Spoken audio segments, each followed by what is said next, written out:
Olá, meus queridos e amados irmãos, um ótimo dia para todos vocês. Vamos ao Santo Evangelho, Marcos capítulo 6, versículos 14 ao 29. O Senhor esteja convosco, Ele está no meio de nós. Proclamação do Evangelho de Jesus Cristo, segundo Marcos. Glória a vós, Senhor. Naquele tempo, o rei Herodes ouviu falar de Jesus, cujo nome se tinha tornado muito conhecido. Alguns diziam: João Batista ressuscitou dos mortos. Por isso, os poderes agem nesse homem. Outros diziam: é Elias. Outros ainda diziam: é um profeta como um dos profetas.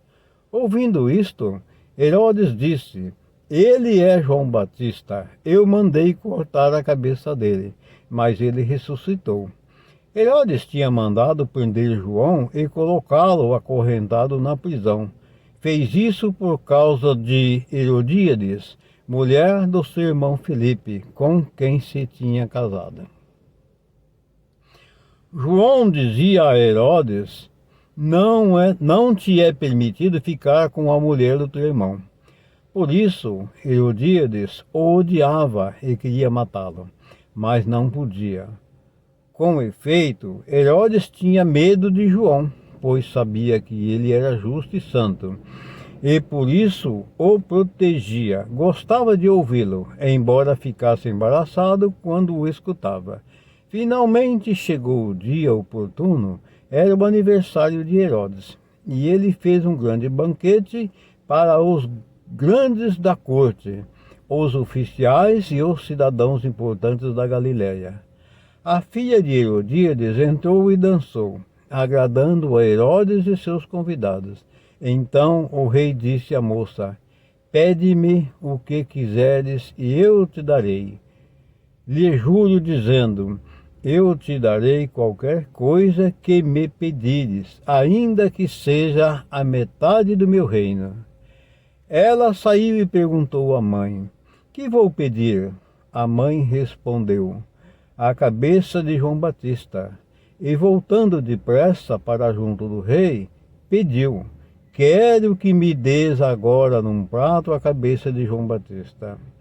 O rei ficou muito triste, mas não pôde recusar. Ele tinha feito o juramento diante dos convidados. Imediatamente o rei mandou que um soldado fosse buscar a cabeça de João. O soldado saiu, degolou-o na prisão, trouxe a cabeça num prato e a deu à moça. Ela a entregou a sua mãe.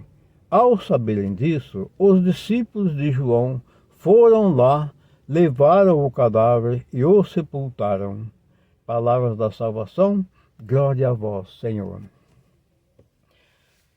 Meus amados irmãos, que passagem complicada, que passagem triste, né? Onde João Batista havia denunciado a Herodes por ele estar saindo com a mulher de seu irmão Filipe. E Herodes, para agradar aquela moça, porque ela dançou bonito, dançou bem, aí ele prometeu tais coisas, fez até juramento, dizendo que daria até nem que fosse metade do reino dele para aquela moça. A moça foi lá e falou com a mãe: o que eu vou pedir?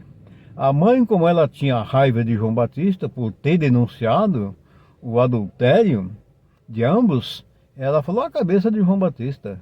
A moça prontamente foi lá no rei Herodes, e ele, como havia prometido, ele não quis voltar atrás. Palavra de rei diz que não volta atrás, e ele não voltou mesmo. Ele cumpriu o que havia prometido para a moça, e ordenou que um soldado fosse lá e trouxesse a cabeça de João Batista num prato, conforme relata a palavra.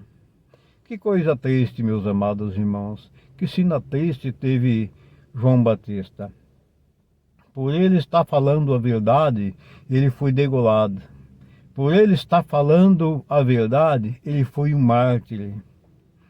Vejam só, meus queridos e amados irmãos, as consequências do pecado, a que ponto que ela chega. Como as pessoas se envolvem e ficam cegas no pecado. Aquela mulher, por ela estar em adultério com o rei, ela ficou irada com João Batista. Como ela não podia fazer nada, chegou aquela oportunidade, ela sabia que o rei podia fazer e ela pediu a cabeça de João Batista. Meus amados irmãos, nós precisamos orar, confiar muito em Deus e pedir a Deus que Ele nos livre das tentações, que as tentações são muito fortes e elas estão em nosso meio a todos os instantes. Por isso, meus amados irmãos, devemos orar constantemente, devemos nos apegar com Deus constantemente, devemos pedir ao nosso amado Jesus que nos fortaleça na fé, na perseverança, no amor a Deus. E que nos livre das tentações, pois elas estão em nosso meio, a todos os instantes. E isso, meus amados irmãos, quando nós caímos em tentação, as consequências são drásticas. Não é só adultério, é um roubo, é um assassinato, é a cobiça, é uma infinidade de erros que o homem comete que o leva à ruína. E para isso não acontecer, precisamos crer em Jesus, no nosso amado Deus. Eu quero orar com você e por você. Meu amado Jesus, tenha piedade e compaixão de todos nós. Fortaleça a nossa fé, aumente a nossa fé e livre-nos das tentações. Livre-nos, Senhor, de todos os males. Livre, ó Pai amado, de todas as pestilências, meu Jesus amado, que vive perturbando nossas vidas. Essa pandemia mundial que está, Senhor Jesus, já levou tantas e tantas pessoas à morte. E tantas pessoas, Senhor Jesus, que nesse momento estão passando por dificuldade em função dessa doença terrível. E todas as outras tipos de doença também, meu Deus, que não é só a pandemia, é uma infinidade de doenças, tantas e tantas pessoas que estão sofrendo em leito de hospitais ou em casa. Ó Senhor Jesus, derramai a vossa misericórdia sobre nós, nos amparai, ó meu Deus, nos fortalecei em vosso amor, aumentai a nossa fé, nos dê, Senhor Jesus, conhecimento e sabedoria na palavra do Senhor, e aumente a nossa fé, e nos livre de todos os males. Que o Senhor Deus, o Deus da esperança, tenha piedade e compaixão de todos nós. Meus amados irmãos, fiquem todos com a paz do Senhor Jesus. Um abração para todos e a paz de Cristo esteja com todos vocês.